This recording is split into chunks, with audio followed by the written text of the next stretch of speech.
Last year was such a phenomenally positive year for banks, particularly in Europe, as you pointed out. Obviously, we're here in London, in the UK. It was a really good year for UK lenders, as well as higher interest rates helped to boost and support their pre-tax profit growth.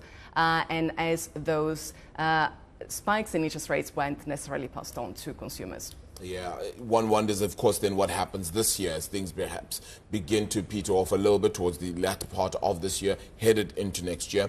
But just very interestingly, if we go towards that list now, ICBC is still towards the top end of that. I mean, China's been very interesting considering their property crisis and all the issues there, and yet they're still able to maintain higher spots on the ranking. How so? The sheer size of Chinese banks is just overwhelming. If you look, as you know, you have at the Tier 1 capital, but also the assets of ICBC, which is China's largest bank, as you pointed out, is twice the size of JP Morgan's. So that already tells you the volume and the huge presence these big players has, just as their economy plays in the world's economy. Now, something that perhaps is interesting to say is that these banks have a very big presence, of course, nationally, while their international peers tend to play bigger roles in international banking.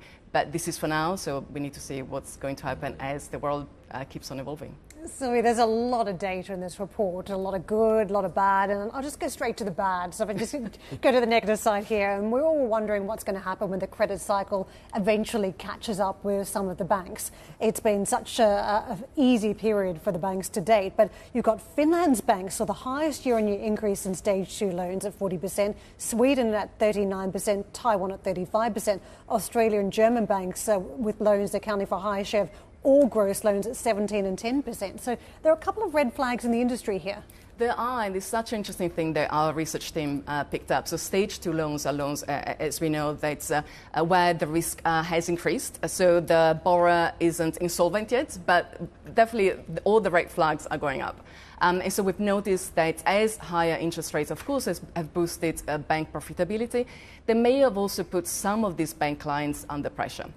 So we need to monitor what's happening. Now, something else that we need to also consider is whether banks are prepared to deal with these potential loan losses, which there isn't really any indication that the banks are in any danger of not being able to cover those potential losses, but certainly something to look into. Is this time a little bit different as well? Because there's this whole notion of banks playing nicely with communities now, not closing out loans that they would have closed in the past. They're more willing to work and negotiate with a client because it's possibly slightly good for the bank, but it's much better for their reputation.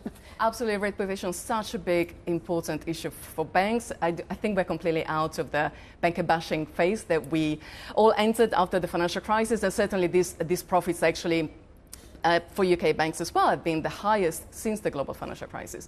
But certainly the whole world, the economy, society continues to look at banks and their role in society and what we expect banks to do.